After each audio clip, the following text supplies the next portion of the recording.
Maybe I should get back into TNL. There's never a better time. It has a lot of great features. I mean, the new expansion is incredible.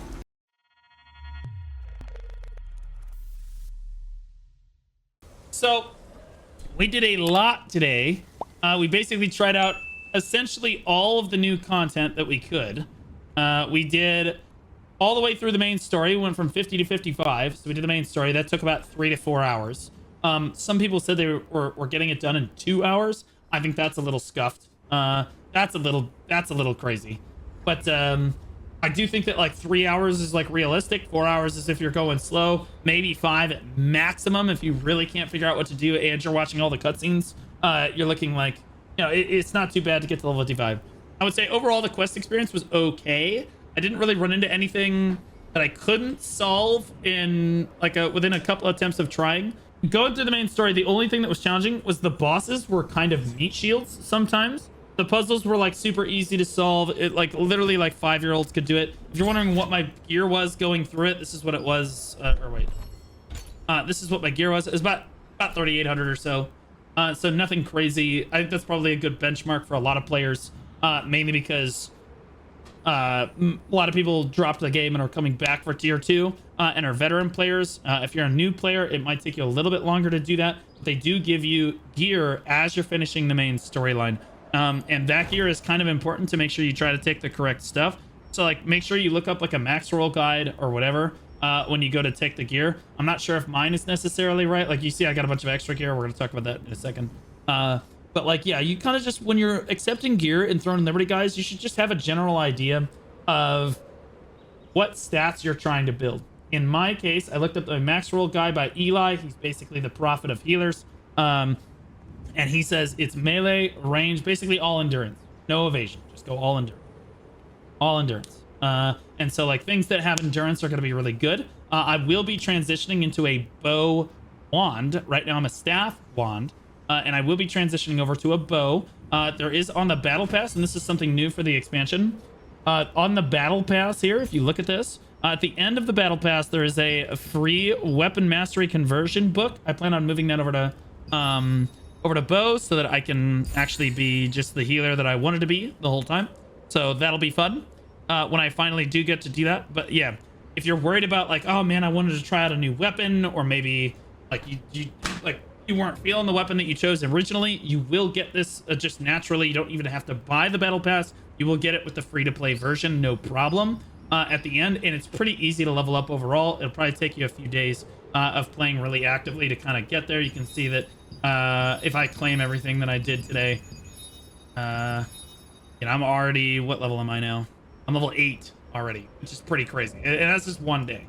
So like, you see you progress through it pretty quickly overall, which is pretty sweet. But overall, again, the main story was reasonable. I actually felt that it was worse than the original main storyline, mainly because it didn't have me go explore the world. So if we look at the map like this, there's still some waypoints, and I went off on my own and discovered a few of the waypoints. I'm only missing, it looks like 1 right now that I didn't go and cover. Usually, so the main story this time, it just teleports you to the waypoints. It just teleports you right there. You talk to the waypoint, boom, you're done. And then like you don't really go around and do a whole lot of exploration, which is going to have mixed reviews. Some people are really going to like that because they're trying to speedrun it. New players probably not going to like that very much because there's a lot of ground that you can explore in the game so far. And I do think that the main story kind of railroads you from 50 to 55 just a little bit hard. It doesn't really encourage you. The coolest area that it doesn't really encourage you to go off and explore outside of the main story is my point. And like the original main storyline, even I did the original main storyline twice. I did it originally when it came out and you had to do all those different side quests. That was not super fun. And I did it the second time after they adjusted it and made it so that all you really had to do was the main story, no side quests. And that was still a much better experience and encouraged me to adventure in the world more than this one did. Now, I will say the coolest, as far as the areas and the aesthetics go, I'm going to give it a 10 out of 10. I do think that it looks better than the original expansion. The world is absolutely beautiful. The manor is a phenomenal idea. It looks really, really cool. And I did enjoy that. As far as the main storyline's plot goes, I don't know. It's okay. It's about what you expected. Most of the time, I tried to sit there and listen to a lot of the cutscenes, but like, you know, I found myself getting a little bit bored, so I would speed run through it and let the ASMR mommy like narrator talk to me the rest of the time, basically. I actually felt like it did a worse job of letting me go out and explore the world and like encouraging me to go around and like interact with things. Like I found myself when I first uncovered the game and did the main story the first time, I found myself going for a lot more of those purple books and kind of exploring the world around a little bit more and trying to like, you know, click on things and interact with the world a lot more. This time it was kind of a speed run, and again, I think that's partially due to the fact that it teleports you directly to the waypoints instead of forcing you to kind of run over there and try to find the waypoint and get to the waypoint, which wasn't, you know, super great, but like some people are really going to like that, so it is what it is. It's not, it doesn't need to be 10 out of 10. No, it does not. No, it does not. And I get to that. The aesthetically, I think it actually looks way better region wise. It looks way better. I love the theming of this way more, especially the manor particularly. I think the manor being absolutely massive is really, really cool. And it's a really cool concept as a zone. And then again, the swamp was really well done. As far as the ecology goes, most of you don't know, I'm a biologist. I majored in biology. I taught biology. I have papers published in there too. I think that the ecology of the game looks really good. And again, the graphics look really, really solid and polished. As far as, again, the plot line goes, I don't know. It's kind of mid. It's like, whatever. Who cares? Again, you just let the narrator talk to you, but most people don't care too much about that. They care more about the exploring. Now, we also did the new solo dungeon content, which was interesting. I kind of just stumbled into it on accident. We did the new solo dungeon content, which was like this secret dungeon, this Hall of Illusion thing. You can do this 3 times per week. You can adjust this difficulty right here. Strongly recommend 1. Strongly recommend 1. Dude, I tried 2. I got through like 1.5 rounds, and I was like, I just don't do any damage.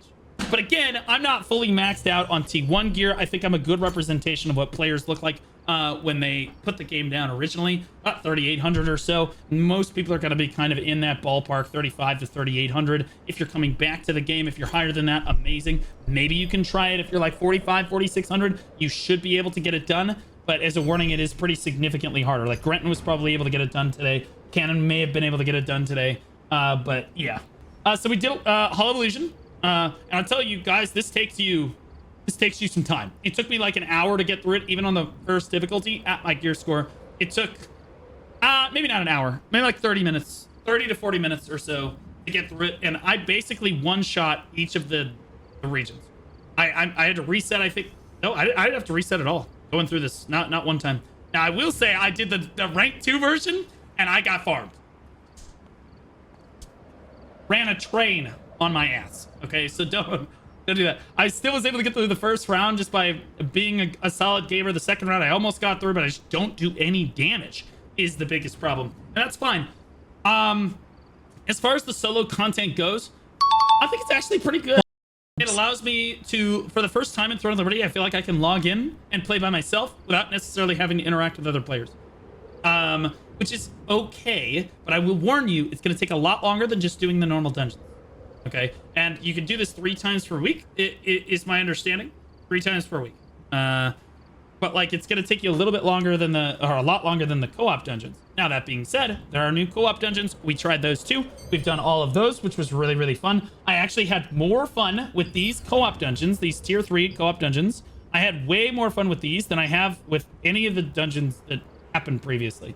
I got to queue with randoms every time, and we were able to stumble through and figure out the mechanics each time. Maybe that was lucky, maybe that wasn't. I did 4 of them. Yeah, I did this 4 times. And every time I felt like I got meaningful loot. It took, yeah, we wiped a number of times each time, and I started explaining stuff to people at the end because I was able to figure out the mechanics before some of the other members of my party. But either way, it was fun, and I was enjoying it, and we were laughing and having a good time. Yeah, I was molding a few times, but like, yeah, it was a good time. Each one of these was really good. I actually don't think that I got a chance to do that one. I've done this one and this one, so I think I got this 3 times, this 1 time. I don't think I did Halls of Tragedy yet. I don't think that I was able to queue for that one because I was just doing random. I will say though, again, I got some really, really good drops from just doing these dungeons, even 1 time. So you can tell I close to 4K Lucid if these sell at the right price. My guess is that the ring will have to come down in overall price, but like the bulwark might have to come down as well. But like either way, you're looking at least 2,000 Lucent overall for, you know, an hour or two of work. That's like, you know, $40 US or so to 30. So yeah, again, the co-op dungeons were a lot of fun. And I'll be honest with you, as much I thought I was going to have more fun doing the dungeons solo, I'll be honest with you, with the random dungeon finder, I was absolutely having more fun doing it with randoms than I was, and watching people scream at each other. And bro, with some of my parties, guys, they were screaming at each other in Spanish in all chat, or in party chat, bro. People were cussing at each other, and I was still having a good time with it because I wasn't taking it too seriously, and we got them done in a reasonable amount of time. But it was a good time, and I think that people had a good time. And I think that the co-op dungeons, like playing with other people, is still a much better experience and a way to play the game than the dimensional trial or like playing by yourself. Doing like the solo dungeon experience in the Hall of Illusion, which this took some time, and I don't know. I think it was just it was a worse experience for me, and it was a worse experience for them. However, it's good to have that option there if you want to do that. So again, I did do all 3 types of content, and we got a number of different drops. You saw what I listed on the marketplace, and then the new T2 like catch-up mechanics are absolutely goated.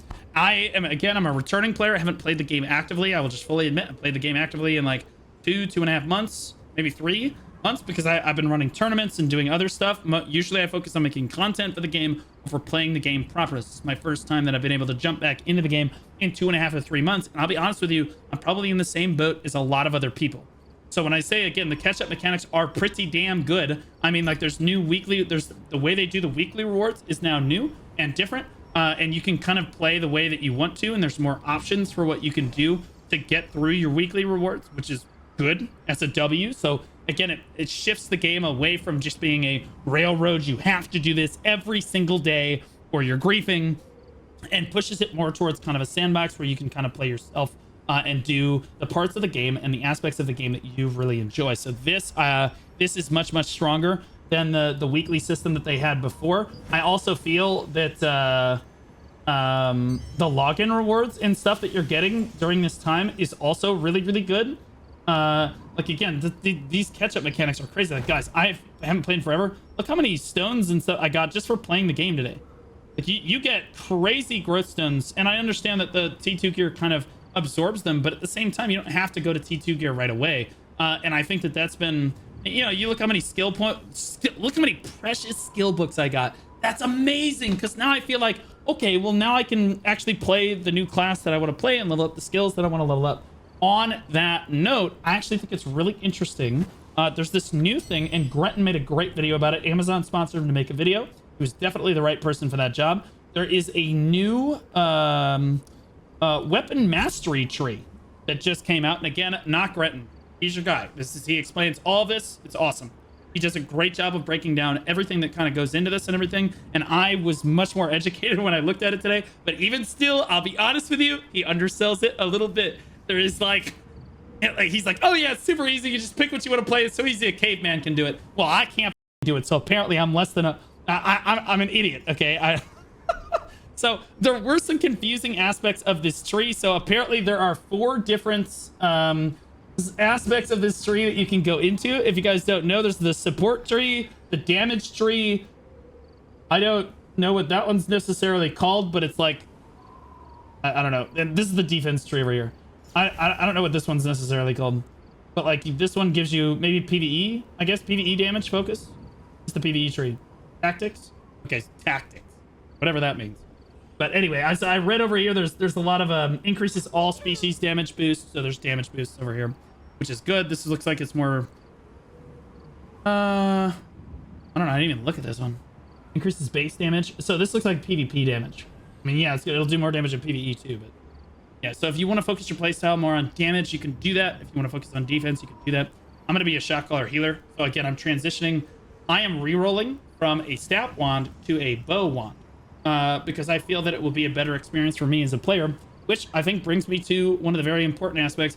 Can you re-roll now? Because when the game first came out, before this expansion, it was really hard to re-roll. It was very difficult and very punishing for players that have already done the main story and invested all of their mastery and things into other gear and stuff. Again, that's much easier now because there's a weapon like change coupon thing. Also, there's this new thing, like this level up. You click this level up thing in the bottom left. Here, I'll hide my thing here. There's, you see all of this stuff. And I still am not entirely certain. I watched Grenton's video. Still have no idea what these do. That being said, level up right here. Mastery level up. You can put your mastery into whatever weapon you want. Okay. So in this case, I have 32 in a staff and I have 43 in a wand. I know that wand, I'm going to stick with it. Staff, I'm not going to, so I've kind of stopped leveling it. And what I'm going to do is I'm going to roll the staff to the longbow with the reward I get just for doing like the battle pass reward, the free to play battle pass reward. So I'll be able to try a new weapon for free. No big deal. Also, if you want to try a new weapon, it's actually a lot less punishing. So like I have a decent amount of, or I used to have EXP. I don't know if I have it now, but you can see just how quickly, dude, I dumped almost all of my mastery already from the main story and everything. You can see I can already get the dagger to level 8. So the EXP is extremely backloaded.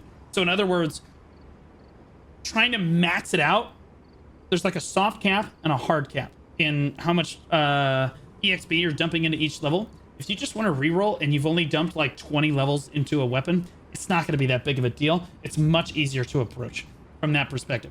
That being said, you're still down on skill books. There are ways around this.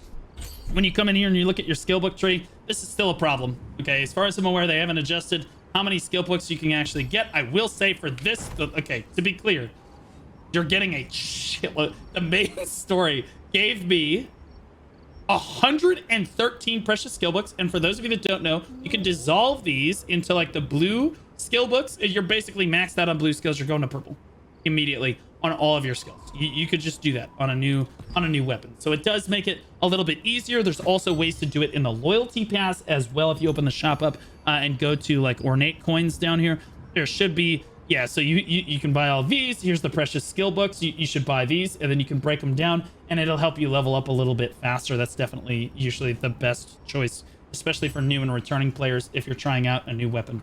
So the answer is it easier to roll to a new weapon? Absolutely it is. But it's still more difficult than I would like for a new player, but I understand I want people to have to work for it a little bit. So I think that it's at least comfortable now to try other weapons. And that's why I feel comfortable going to bow in this case. If I was full re-rolling, I would feel a little less comfortable, but still okay doing it overall. If we go back to the weapon mastery tree here, I am starting to go into the support tree because again, I'm going to do like I'm going to be shot calling and I'm going to be a healer. So when I'm not shot calling, I'm just going to be a healer. So I'm probably going to go support tree, defense tree. Those are going to be the two trees that I go into. And I'm going to try to be as tanky as possible while trying to dish out as many heals as possible.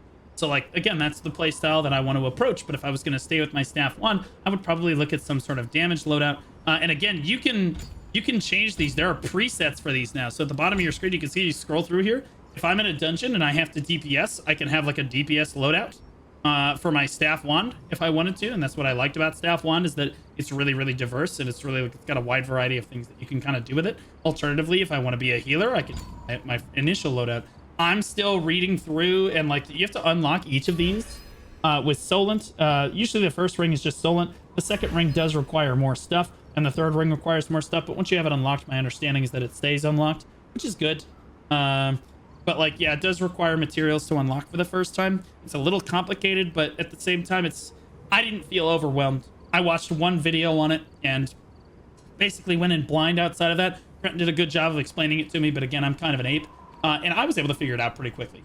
So, and I think that it adds more build diversity to the game, which is, I think, one of the game's biggest strengths is build diversity. You know, you compare it to some of the other games in the genre. I do think that Throne of Liberty's like your gear build, your weapon build, your weapon like presets, the weapon mastery skill tree, and then the what are these called, skill specializations as well. So many ways to customize the character and like how you want to play the character individually. And I think that things like this are extremely important because what Throne of Liberty does lack is that like when you look at a game like World of Warcraft, you can see Warlock is like a standalone class. It has all of its own skills. Right, and all of its own skill loadouts. It's got its own pet and things, and you compare that to something like Paladin, it's going to be night and day. You compare it to like Mage, it's going to be night and day, right? So each class has its own unique identity. This is not how Throne of Liberty has chosen to approach their class trees. Their classes in Throne of Liberty, no matter what you do, you're going to have the same skills as the other people, no matter what you do. Right, a staff wand and a staff dagger are still going to have replicant skills. right? So it's not going to be completely unique every time. And so like I think that initially when the game came out, I as a player, and again this is just me speaking as a player, didn't feel that the classes really seemed like super unique, and I didn't feel super attached to the class overall, because again, you're not looking at like Black Desert Online has each individual class is super unique, and like I'm a Dark Knight main, or in World of Warcraft I'm a Warlock main, right? Or in Guild Wars 2 is the same thing, right? In this one it's just like, oh yeah, I'm a staff dagger. Well, that's not super different than, you know, staff, any sort of DPS with a staff, right? Staff bow, whatever. Yes, it is going to be a little bit different, but even still, I felt like it lacked that. And I do think that the weapon mastery helps you feel a little bit unique, a little bit more unique about how you, which weapon set you chose, and how you choose to play that weapon set is entirely up to you. And no two players should come out in the exact same way unless you're following an exact guide and you're not trying to be unique. Right, which I think is a W for the game. I think it's a step in the right direction. I do not feel that it overcomplicates the game in any way. I think that the game does have a learning curve, no question, but, you know, so do all MMOs. And I think that that's what draws a lot of players to the game. So that's my thoughts on the new weapon mastery so far.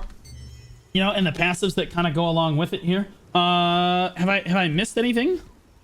Oh, like I have not got a chance to try the new bosses yet because none of them have spawned yet, as far as I'm aware. On my server. As far as guilds go, yeah, so I'm in a dead guild at the moment, and I got about 3 offers to go shot call for other guilds, people that need shot callers and stuff like this.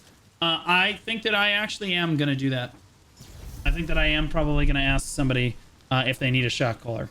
But like my problem with being a shot caller is I know what I'm kind of stepping into. If you're the only shot caller for a guild, and this is my primary concern, is the game is immediately a full-time job. You have to be there for Riftstones, Boonstones, every single conflict boss, open world PvP, and Siege, like literally everything. You have got to be there for everything. Now, there is no Siege until I think the 24th or something of this month, or the 26th, I'm not sure. But like either way, they've delayed it to let people kind of get their gear together, as far as I'm aware. But like it's a lot on me to shot call like that. I might just continue making my content and playing the game super actively, and maybe join a guild and just trying to be a member of that guild, and maybe shot call as like a backup in that regard. But like I'm not entirely certain. I've not put anything in my staff mastery tree because I'm gonna re-roll off of it probably when I finish the pass. That being said, not really entirely certain what I want to do yet. The game is much better when you play it with a guild. I will tell you this right now. Again, there's like nobody in my guild, right? It's difficult. It is difficult to play the game when you're solo in a guild solo. It is so much better to play with other people, to be in a community, to be with other players. And that's what Throne of Liberty does better than any game in the genre that I've played so far. Better than World of Warcraft, better than BDO, better than Guild Wars 2. It forces you to basically get into call, to meet new people, to go out, to make friends, and be in a community. Because if you aren't, you're missing out on 80% of what the game has to offer overall, in my opinion. Now, it is important that they allow solo play in some regard, but you're going to have to find a community. If you want to continue playing the game, you're going to have to get involved in a community in some respect. And so like that's my next project here is I need to get involved in a guild. And I'm not entirely certain which guild I'm going to pick quite yet. Both guilds are quite dead right now. But yeah, I mean like yeah, like most people haven't logged in quite some time. So Ember Star. Oh, here's another pass. I don't even. Okay, so yeah, there's yet another pass. Claim all these points. Okay, we're already level 22. Sweet. So we got even more rewards. So if you're worried about trying to catch up, again, it basically hard reset all the gear. My understanding is that they basically did the Destiny 2 method. At least that's the closest thing that I can compare it to. I think that World of Warcraft apparently does the same thing, although I haven't experienced it, so I'm going to use Destiny 2 as a reference. When a new expansion comes out, you basically have the top end gear, and then you have like the blue new gear is better than the top end old gear, if that makes sense. So everybody kind of tries to start on a new playing field, on a level playing field. So when a player starts the game for the first time, they can just go through the main story and they're not hopelessly far behind. They're already in the thick of it. And that's what kind of motivated me to play a little bit more.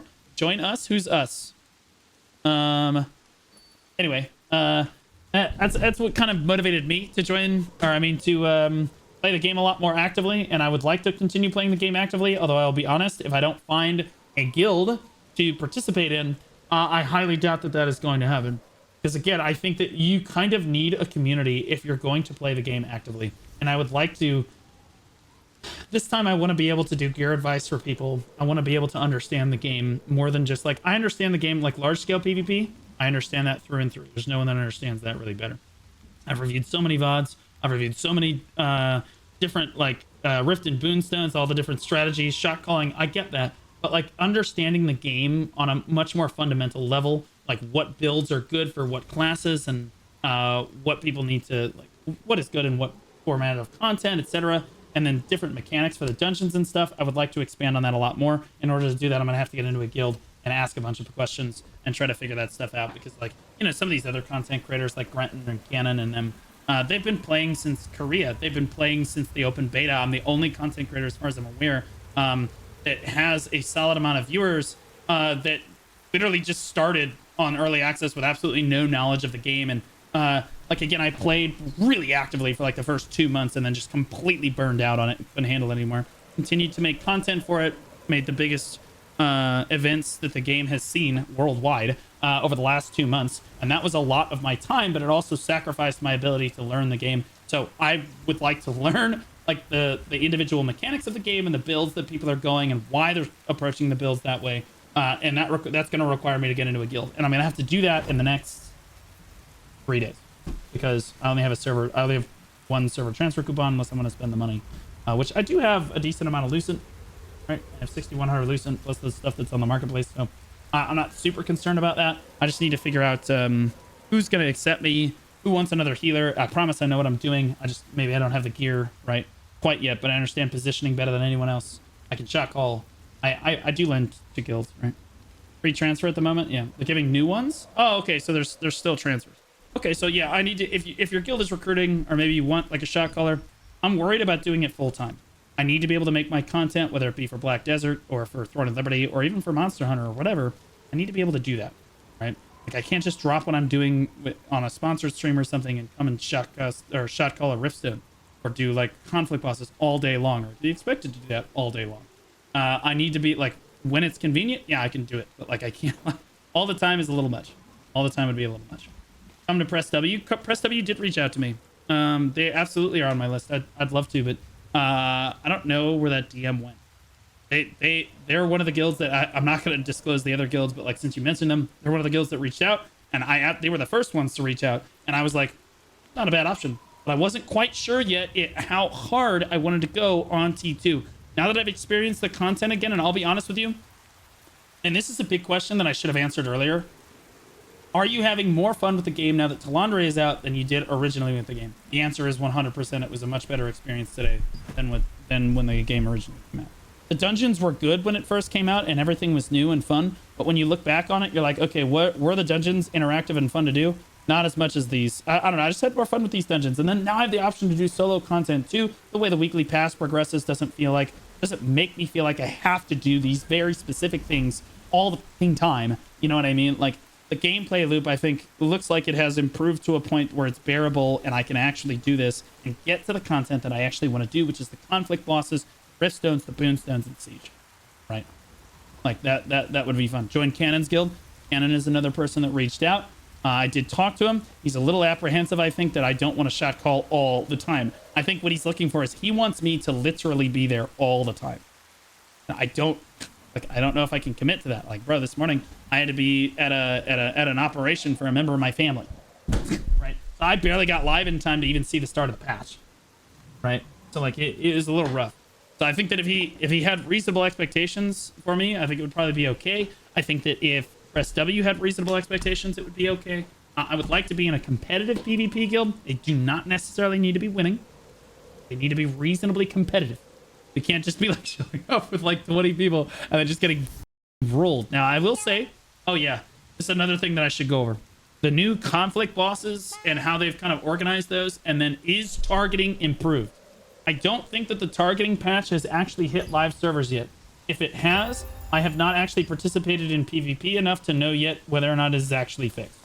So like, I am not sure if they've actually improved the targeting quite yet. But I know their plan is to improve it within the next 1 to 2 weeks. As far as I'm aware, the targeting is supposed to get a massive overhaul and improve it. And I do think that the game has potential to be the best tab target combat MMO in the genre if if they fix if they fix the targeting system, it like the skill effects and how people interact with each other and how the classes kind of dive on each other, it's definitely super dynamic when you look at it. Is it as great as the action combat in Black Desert or Lost Ark? Fuck no, you crazy right now? You can't compare it to those games. You have to compare it to Guild Wars 2. You have to compare it to WoW. You have to compare it to the other tab target MMOs in the genre. Also, I mean, I'm going to put New World in there because their combat is just ass. It's just LMB, basically, the whole time. It's terrible, bro.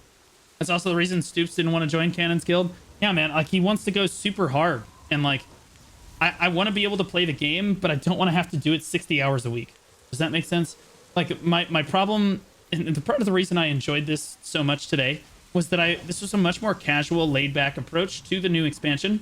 This is not a player that's, you know, right now I'm not a player that's like a super hardcore, oh my god, I'm going to go in, right? Like, that's Cannon, right? Cannon's what, Grenton is another player. It's like super hardcore. They know everything about the game. They're just going to go in. I represent a much more casual player that has a very firm and rock solid understanding of large scale PvP and MMOs in general. So, like, yeah, I have a good approach on this, but, like, you know, I offer more of a casual perspective. And I, to be honest with you, as a casual player enjoying the expansion today, I did enjoy it.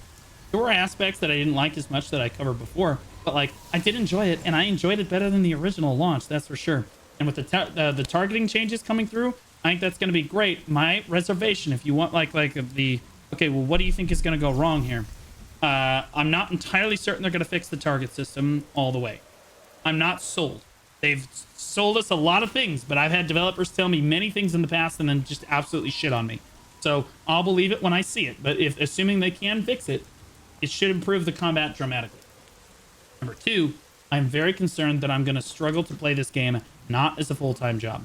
So, like, again, I'm really concerned that when I join a PvP guild that they're going to expect me to be there literally all the time. There might be 1 or 2 days where I'm just, like, not online and I can't be there because I'm handling YouTube stuff, I'm handling sponsor stuff, I have family stuff going on. I'm a very busy person.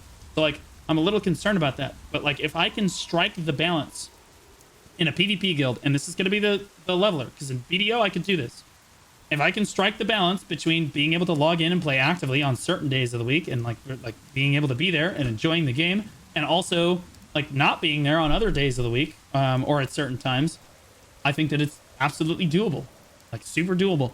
But like I think I'm gonna struggle to find that balance. But we're gonna see. That's my reservation about the game. I still am worried that I'm gonna have to play it as a full-time job. They have widened the scope of the game overall. And kind of minimize as much as they can so far.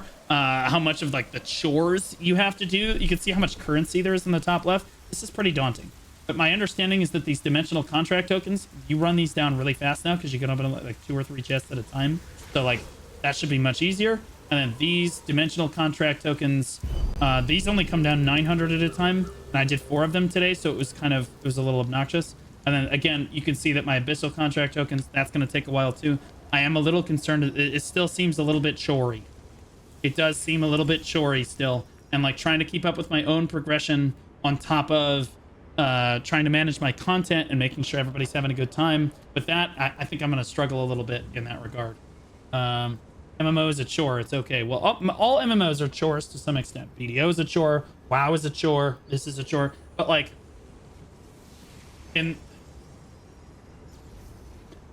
this is something that Throne of Liberty really struggles with. Is the grind, is the day-to-day play loop enjoyable?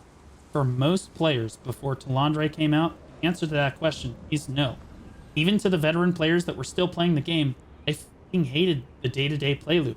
Between the having to repeat the dungeons all the time and having to do the contracts and all the other stuff that you have to complete, the meaningless bullshit that you have to complete for the weeklies, like the guild events and stuff, people just did not like doing that after a while. It's fun at first, but then you just kind of burn out on it.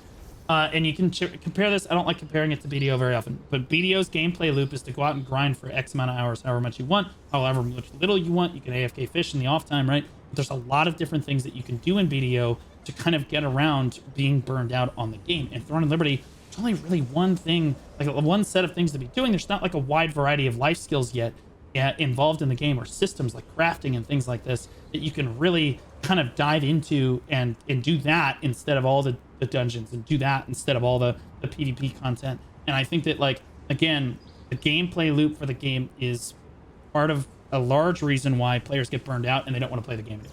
It's just the truth. Korean MMOs are more of a chore, though. You could make that case, but again, I think that a lot of people you could say that games like Black Desert Online, since we're talking about Korean MMOs, or even Blade and Soul, are chores. They're chores, but people can complain about it, but they like the gameplay loop, mainly because they like the combat. In Blade and Soul Neo and Black Desert have really enjoyable combat that they want to go out and they want to exercise on their character and grind basically as much or as little as they want to. Throne of Liberty, the combat is to have target. So like the draw has to be something a little bit different. And I still think that they're kind of trying to get their foothold on exactly what they want their gameplay loop in their game to look like. Because right now, contracts are not it. But you don't have to do your contracts necessarily anymore. Open world dungeons are kind of fun. I find those fun. And then the group dungeons, like the tier 3 dungeons, I feel like they're worthwhile and I'm getting a lot out of them. We'll see how long that lasts. Tier 1 dungeons, I'm not really sure the reason that I should do those other than maybe runes. And then doing my weekly stuff for the week, I'm not really sure why I would want to do those quite yet. But like, again, you could say that any MMO is a chore, but I do think that Throne of Liberty is exhausting. If you're a player playing TNL, it's just exhausting, especially if you're trying to play as a casual player. You feel like you can't keep up with eventually the chores just become, it's just too much time to have to log in for, I think, for a lot of players. And so I do think that I am worried that that is still the case. I think that they've lessened that overall, but I think that they've taken a step in the right direction here. And I do think I'm having fun with Talandre so far, no question.